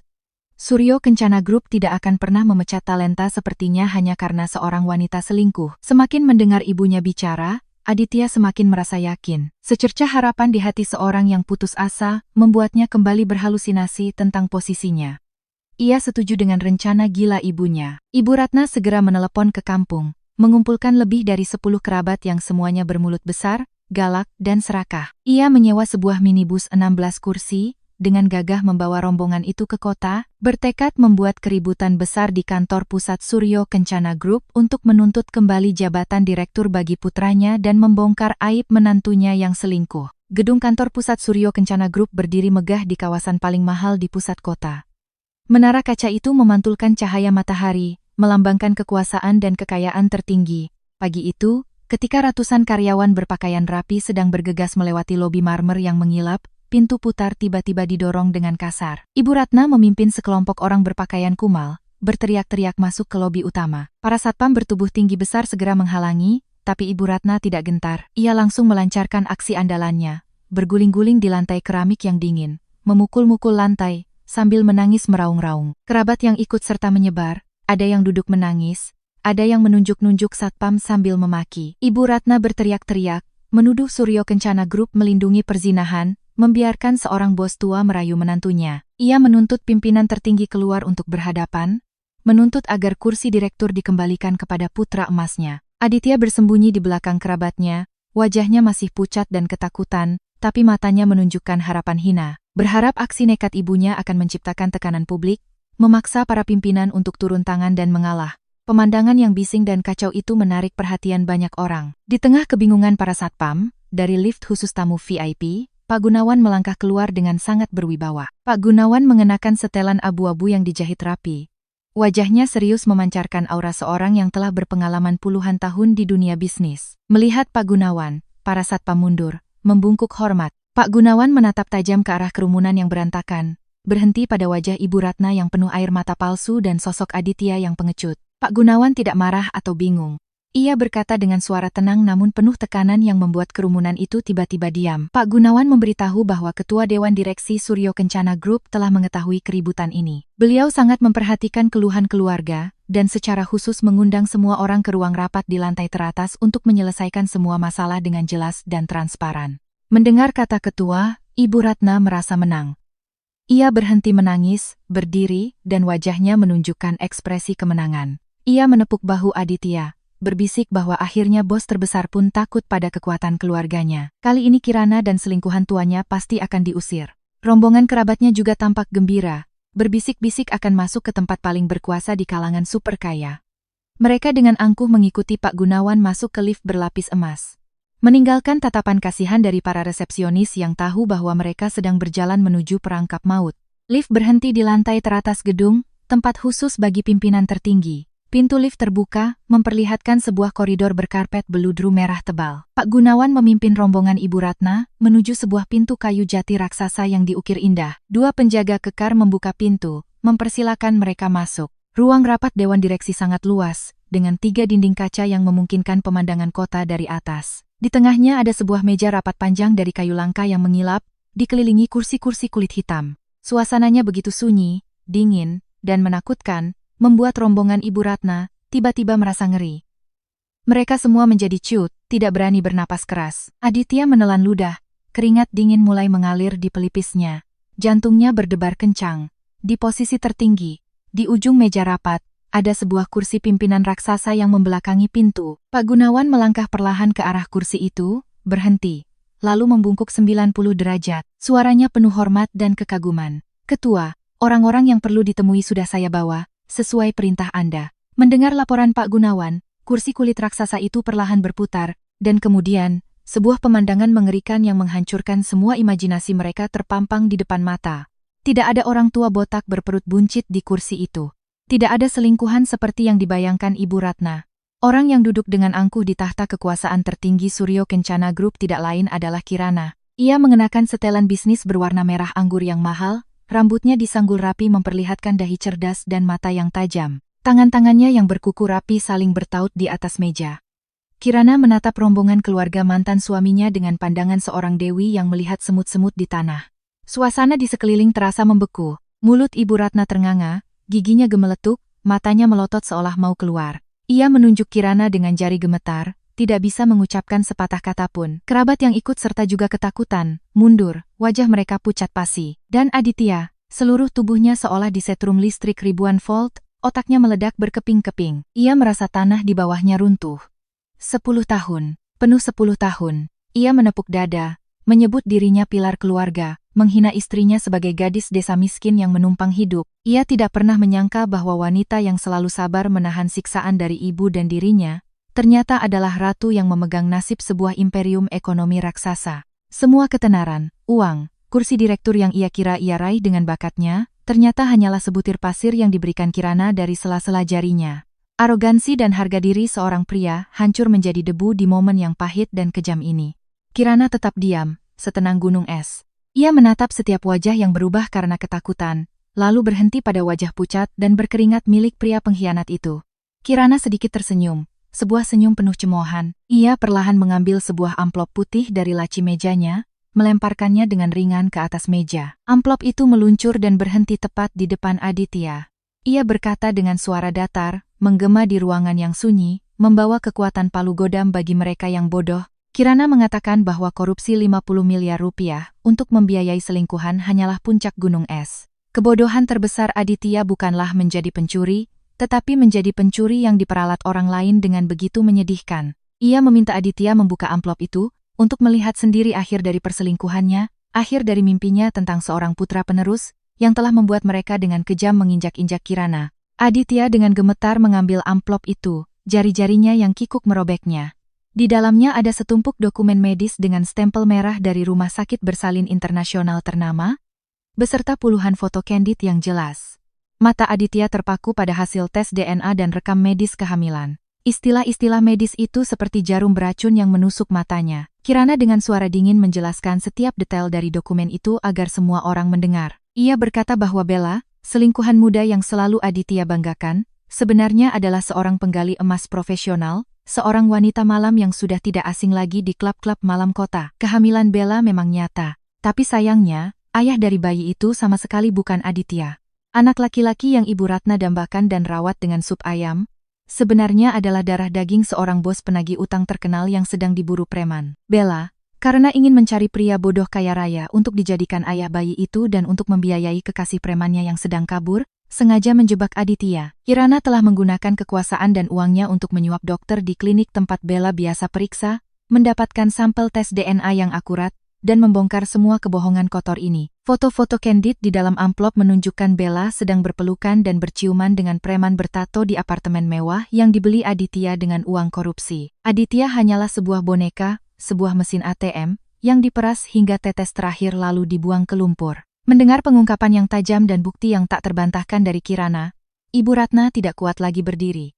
Mimpinya tentang cucu laki-laki yang cerdas, menantu muda yang cantik dan kaya, hancur berkeping-keping. Ia sadar telah menyingkirkan seorang Dewi Fortuna, menantu seorang miliarder, demi seorang wanita jalanan yang hamil anak dari penjahat. Penyesalan yang mendalam, rasa malu di depan kerabatnya, dan ketakutan akan utang yang menumpuk menjadi guncangan psikologis yang terlalu berat bagi wanita tua serakah itu. Darah naik ke otaknya, matanya memutih. Ia memegangi dadanya yang sesak. Ibu Ratna tercekik, lalu jatuh pingsan di atas karpet beludru. Kerabatnya panik, ada yang mengoleskan minyak angin, ada yang memijat kakinya, tapi tak ada yang berani menatap mata dingin sang ketua yang duduk di kursinya. Mereka ketakutan seperti tikus yang tertangkap kucing, berharap lantai terbelah agar bisa bersembunyi. Bagi Aditya, ia telah hancur total. Tidak ada harapan, tidak ada harga diri yang tersisa. Dikhianati istri, diturunkan jabatan menjadi pembersih toilet, terancam penjara seumur hidup karena korupsi. Dan kini, pukulan mematikan saat tahu ia telah ditipu untuk membesarkan anak orang lain. Semua tragedi terburuk di dunia menimpanya sekaligus. Ia merangkak di atas karpet, mendekati kaki meja, air mata dan ingus bercampur aduk. Ia menangis meraung-raung seperti binatang yang terpojok, terus-menerus menampar wajahnya sendiri hingga bengkak dan merah. Ia memohon belas kasihan Kirana. Memohon atas nama 10 tahun kebersamaan mereka agar diberi jalan hidup. Kirana tetap berwajah dingin. Ia memberi isyarat pada Pak Gunawan. Pak Gunawan dengan cepat mengeluarkan surat cerai yang sudah disiapkan dengan sangat teliti dan sebuah pulpen mahal, meletakkannya dengan lembut di depan Aditya. Kirana mengucapkan kata-kata terakhirnya, suaranya setajam es yang menembus gendang telinga. Ia menyatakan ini adalah kesempatan terakhir untuk Aditya. Jika ia mau menandatangani surat cerai ini, melepaskan semua hak, dan pergi dengan tangan kosong, tidak membawa satupun barang dari apartemen hingga mobil mewah, maka Kirana akan menganggap uang 50 miliar rupiah itu sebagai biaya untuk membeli kembali 10 tahun masa mudanya. Ia akan menyimpan berkas audit itu, tidak menyerahkannya ke polisi, membiarkannya hidup sebagai orang miskin di luar sana. Sebaliknya, jika ia berani menunda sedetik pun, Pak Gunawan akan segera memanggil polisi ekonomi untuk memborgolnya dan membawanya langsung ke sel. Tidak ada pilihan lain. Rasa takut akan kematian dan penjara mengalahkan sisa perlawanan terakhirnya. Aditya dengan gemetar mengambil pulpen itu, tangannya bergetar hebat membuat tulisannya menjadi coretan yang tidak beraturan.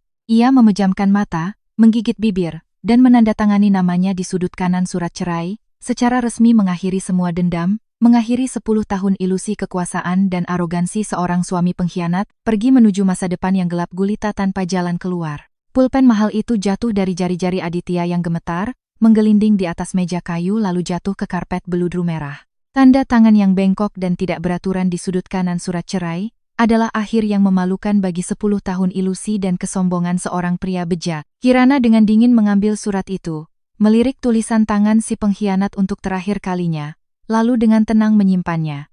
Ia mengangguk memberi isyarat pada Pak Gunawan. Pak Gunawan segera memberi perintah, dan belasan petugas keamanan bertubuh tegap masuk ke dalam ruang rapat. Pak Gunawan dengan suara tegas memerintahkan tim keamanan untuk segera mengusir semua orang yang tidak berkepentingan dari kantor pusat Suryo Kencana Group. Para kerabat Ibu Ratna yang ketakutan segera membopong Ibu Ratna yang masih pingsan. Aditya berjalan terhuyung-huyung seperti mayat hidup, matanya kosong, tidak berani menatap Kirana lagi. Rombongan yang kacau dan serakah itu digiring oleh tim keamanan melewati koridor panjang, dimasukkan ke dalam lift, dan dilempar keluar dari pintu putar lobi utama. Di tengah ratusan tatapan sinis dan cemoohan dari karyawan yang lewat, Aditya menundukkan wajahnya, merasakan penghinaan yang menggerogoti setiap sel tubuhnya. Ia telah resmi diusir dari surga kemewahan yang pernah ia anggap miliknya. Hukuman yang paling kejam dan pantas bagi para pengkhianat baru saja dimulai. Begitu mereka melangkah keluar dari gedung Suryo Kencana Group, Aditya menggendong ibunya yang pingsan. Namun, ketika taksi yang mereka tumpangi berhenti di depan gerbang kompleks apartemen, Aditya terkejut melihat mobil sport mewahnya sedang ditarik oleh mobil derek. Ia berlari mengejar sambil berteriak, tetapi satpam dengan dingin menghentikannya. Mereka memberitahu bahwa sesuai perintah dari pemilik sah, Suryo Kencana Group, apartemen mewah yang mereka tinggali telah disegel untuk penyitaan aset korupsi. Semua barang di dalamnya telah disita, kunci pintu telah diganti, dan kartu akses lift dinonaktifkan. Aditya dan ibunya tidak diizinkan masuk lagi. Ia panik membuka aplikasi mobile banking di ponselnya untuk memeriksa tabungan miliaran rupiah yang pernah ia banggakan. Layar ponsel menampilkan pemberitahuan merah. Semua rekening bank atas namanya telah dibekukan atas permintaan pihak berwenang. Aditya jatuh terduduk di trotoar yang panas, tangannya menjambak rambutnya yang acak-acakan. Ia bangkrut, benar-benar bangkrut. Tanpa rumah, tanpa uang, tanpa mobil, bahkan tanpa sehelai pakaian ganti. Ibu dan anak itu terlempar ke jalanan di tengah terik matahari dengan tangan kosong dan utang yang sangat besar. Dalam keputusasaan, naluri bertahan hidup yang hina muncul di benak Aditya.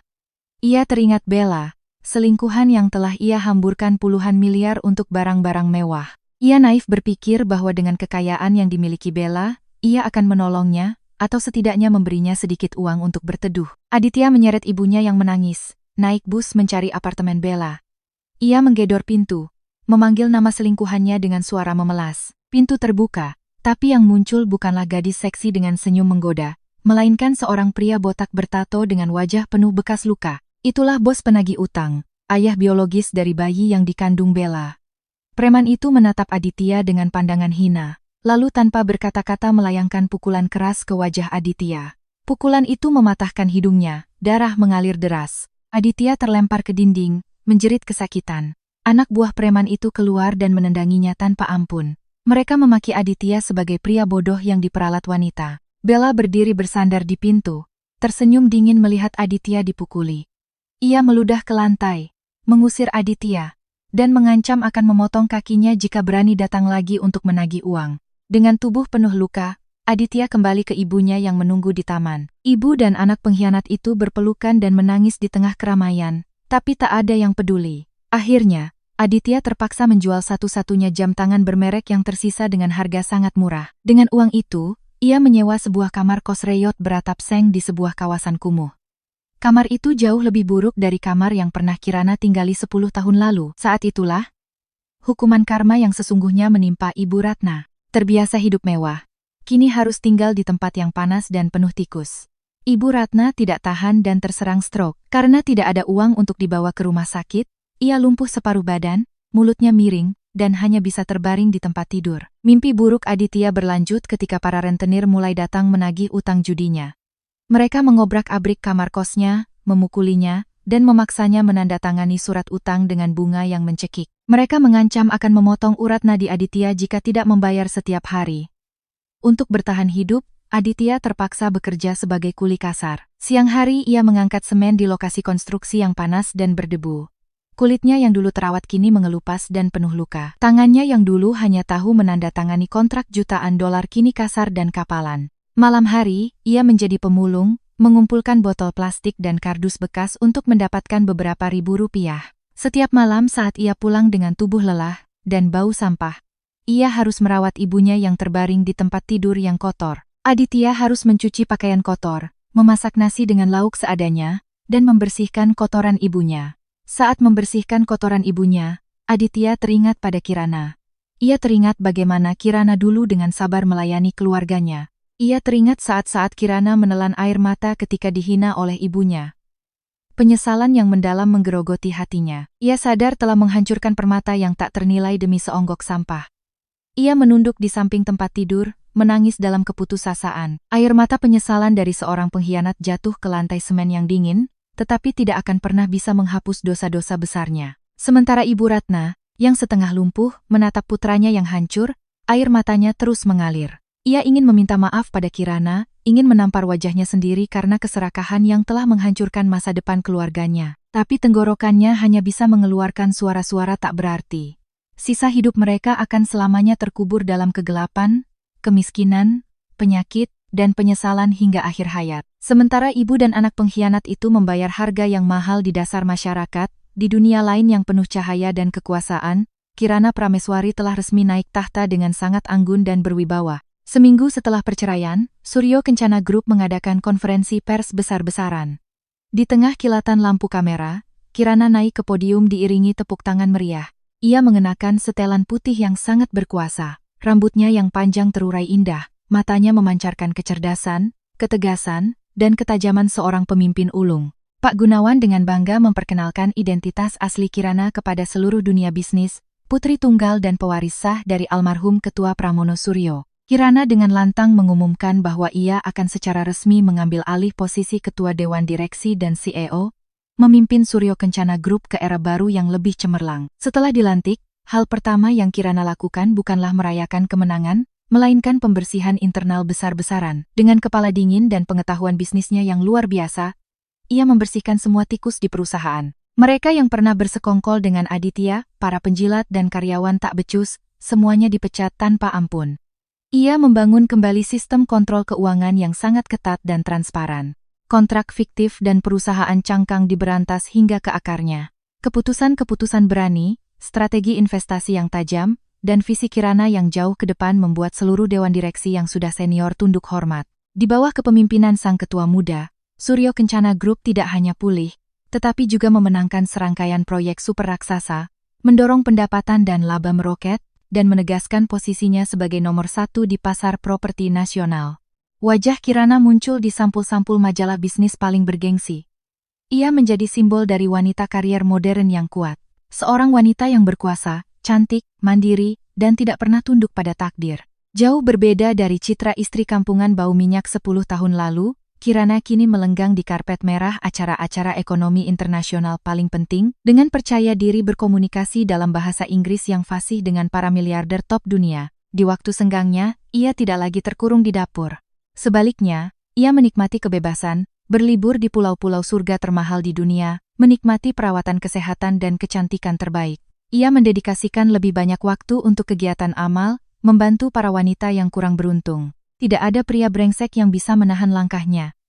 Tidak ada kata-kata sinis yang bisa melukai hati baja dan kebanggaan sang ratu. Kirana telah menghancurkan sangkar emasnya sendiri, melebarkan sayapnya untuk terbang tinggi di langit kebebasan yang luas. Para pemirsa yang budiman, kisah berliku kehidupan Kirana Prameswari akhirnya berakhir dengan akhir yang sangat memuaskan dan pantas bagi seorang wanita yang kuat. Melihat kembali perjalanan 10 tahun yang penuh kepahitan, lalu bangkit merebut kembali tahtanya, kita dapat memetik pelajaran hidup yang sangat dalam.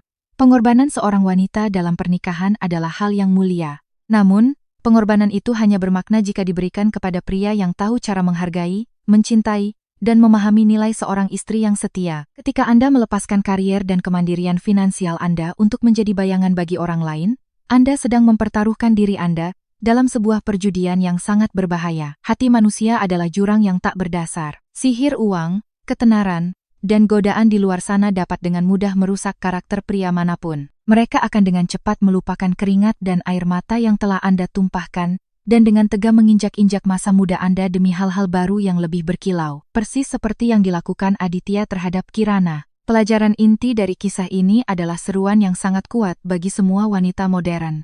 Wanita, dalam kondisi apapun, seberapapun cintanya pada suami dan anak, jangan pernah mengubah diri Anda menjadi boneka, mesin rumah tangga yang bergantung sepenuhnya pada kantong pria. Jangan pernah membuang kecerdasan, karier, dan kemampuan Anda untuk menghasilkan uang. Cinta bisa memudar, hati manusia bisa berubah, tetapi pengetahuan, ketangguhan, dan kekayaan yang Anda hasilkan dengan tangan dan pikiran Anda sendiri akan selamanya menjadi baju zirah terkuat, senjata paling ampuh untuk melindungi Anda dari badai kehidupan. Ketika Anda mandiri secara finansial, Anda mengendalikan takdir Anda sendiri. Anda akan memiliki hak untuk diam dengan angkuh dan membalas dengan cerdas dan kejam terhadap mereka yang berani merendahkan martabat Anda. Hiduplah seperti mawar merah yang berduri, menebarkan keharuman, tetapi jangan biarkan siapapun dengan mudah mematahkan atau menginjak-injakmu. Kenakanlah mahkota yang Anda tempa sendiri, dan melangkahlah dengan percaya diri sebagai ratu di kerajaan kehidupan Anda sendiri.